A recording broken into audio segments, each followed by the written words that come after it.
नमस्कार विद्यार्थी मित्रांनो. तर आज मी तुम्हाला भारतरत्न डॉक्टर बाबासाहेब आंबेडकर स्वाधार योजना याबद्दल थोडक्यात माहिती देणार आहे. ती तुम्ही नीट ऐका व एका कागदावर लिहून ठेवा किंवा लक्षात ठेवा. सामाजिक न्याय व विशेष सहाय्य विभागातील शासकीय वसतिगृहात प्रवेश न मिळालेल्या अनुसूचित जाती म्हणजेच एससी व नवबौद्ध म्हणजेच बुद्धिस्ट प्रवर्गातील विद्यार्थ्यांना इयत्ता 11वी 12वी तसेच इयत्ता 12वी नंतरच्या व्यावसायिक तसेच बिगर व्यावसायिक अभ्यासक्रमामध्ये प्रवेश मिळालेल्या विद्यार्थ्यांना पुढील शिक्षण घेता यावे म्हणून भोजन, निवास व इतर शैक्षणिक सुविधा विद्यार्थ्यांना स्वतः उपलब्ध करून घेण्यासाठी आवश्यक रक्कम विद्यार्थ्यांच्या आधार संलग्न बँक खात्यामध्ये शासन थेट जमा करण्याकरिता शासनाने दिनांक 6 जानेवारी 2017च्या शासन निर्णयान्वये भारतरत्न डॉक्टर बाबासाहेब आंबेडकर स्वाधार योजना सुरू केलेली आहे. तर स्वाधार योजनेसाठी शैक्षणिक पात्रता काय लागते याबद्दल मी तुम्हाला थोडक्यात माहिती सांगते. सदर विद्यार्थी हा इयत्ता 11वी 12वी आणि त्यानंतरचे उच्च शिक्षण घेत असावा.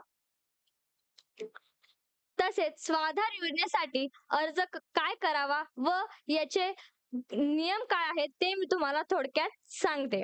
स्वाधार योजनेसाठी अर्ज करताना विद्यार्थी ज्या अभ्यासक्रमात शिक्षण घेत आहे त्याच्या मागील वर्षात किमान किमान 50% गुण किंवा त्या प्रमाणात ग्रेडेशन CGPA असणे अनिवार्य आहे. त्यापूर्वीच्या इतर परीक्षेच्या गुणांचा विचार करण्यात येत नाही. पुन्हा एका विद्यार्थी मित्रांनो, त्यापूर्वीच्या इतर परीक्षेच्या गुणांचा विचार येथे करण्यात येत नाही. उदाहरणार्थ BE प्रथम वर्षासाठी अर्ज करत असाल तर 12वीला 50% गुण असणे अनिवार्य आहे. स्वाधार योजनेसाठी लागणारे कागदपत्रे. तर स्वाधार योजनेसाठी जे काही कागदपत्रे लागणार आहेत त्याबद्दल मी तुम्हाला माहिती देते. अर्जदाराचा फोटो, अर्जदाराची सही, जातीचा दाखला, आधार कार्डाची प्रत, बँकेत खाते उघडल्याचा पुरावा म्हणून पासबुकच्या पहिल्या पानाची प्रत, बँक स्टेटमेंटची प्रत किंवा रद्द केलेला चेक.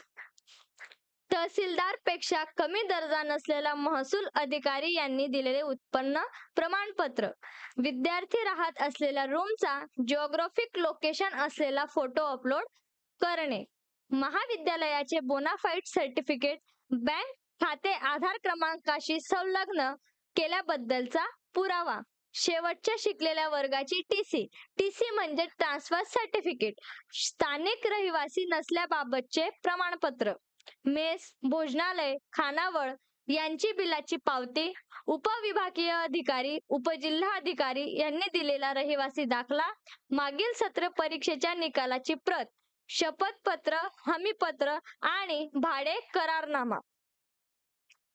आता लागणारी बँकेची माहिती विद्यार्थ्यांना काय काय द्यावी लागेल त्याबद्दल मी तुम्हाला सांगते. विद्यार्थ्याचे पासबुक वरील नाव, राष्ट्रीयकृत बँकेचे नाव, शाखा, खाते क्रमांक आणि IFSC कोड. ऑनलाईन अर्ज कुठे भरावा, कसा भरावा हा प्रश्न प्रत्येक विद्यार्थ्याला पडलेला असेल. तर खाली दिलेल्या लिंकवर तुम्ही क्लिक करून ऑनलाईन अर्ज कसा भरावा याची माहिती तुम्हाला संपूर्णपणे ह्या लिंकवरून कळेल. स्वाधारचा लाभ कसा घ्यावा. तर खर्चाची बाब आणि भोजन भत्ता. मुंबई शहर, मुंबई उपनगर, नवी मुंबई, ठाणे, पुणे, पिंपरी चिंचवड, नागपूर या ठिकाणी उच्च शिक्षण घेणाऱ्या विद्यार्थ्यांसाठी अन्वय रक्कम आहे 32,000.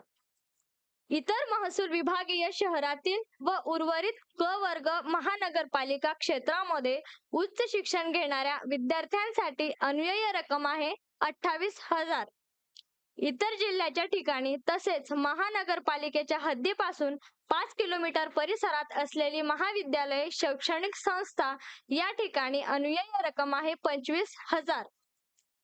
तालुक्याच्या ठिकाणी उच्च शिक्षण घेणाऱ्या विद्यार्थ्यांसाठी अन्वय रक्कम आहे 23,000. पुढील आहे निवास भत्ता. मुंबई शहर, मुंबई उपनगर, नवी मुंबई, ठाणे, पुणे, पिंपरी चिंचवड, नागपूर या ठिकाणी उच्च शिक्षण घेणाऱ्या विद्यार्थ्यांसाठी अन्वय रक्कम आहे 20,000. इतर महसूल विभागीय शहरातील व उर्वरित क वर्ग महानगरपालिका क्षेत्रामध्ये उच्च शिक्षण घेणाऱ्या विद्यार्थ्यांसाठी अन्वय रक्कम आहे 15,000. इतर जिल्ह्याच्या ठिकाणी तसेच महानगरपालिकेच्या हद्दीपासून 5 किलोमीटर परिसरात असलेली महाविद्यालय, शैक्षणिक संस्था या ठिकाणी अन्वय रक्कम आहे 12,000. तालुक्याच्या ठिकाणी उच्च शिक्षण घेणाऱ्या विद्यार्थ्यांसाठी अन्वय रक्कम आहे 10,000.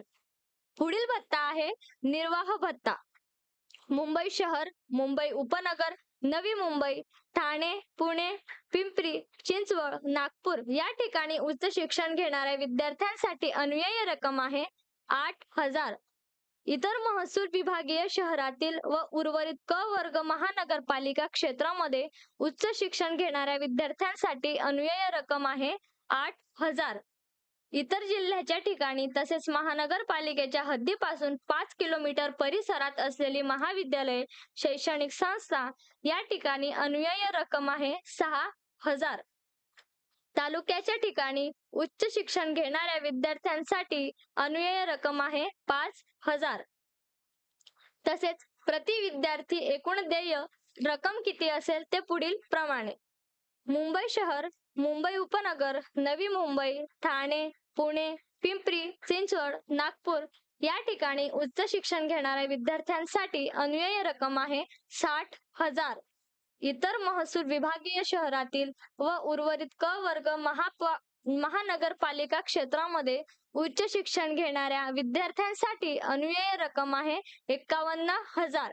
इतर जिल्ह्याच्या ठिकाणी तसेच महानगरपालिकेच्या हद्दीपासून 5 किलोमीटर परिसरात असलेली महाविद्यालये, शैक्षणिक संस्था या ठिकाणी अन्वय रक्कम आहे 43,000.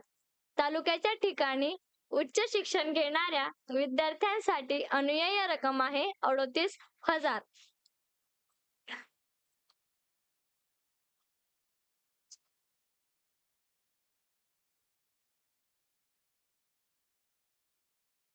स्वआधार ह्या योजनेची अर्ज करण्यासाठी शेवटची तारीख आहे स्वआधार योजनेची 2025-26 साठी निश्चित स्वरूपातील अंतिम तारीख अद्याप अधिकृतरित्या घोषित केलेली नाही.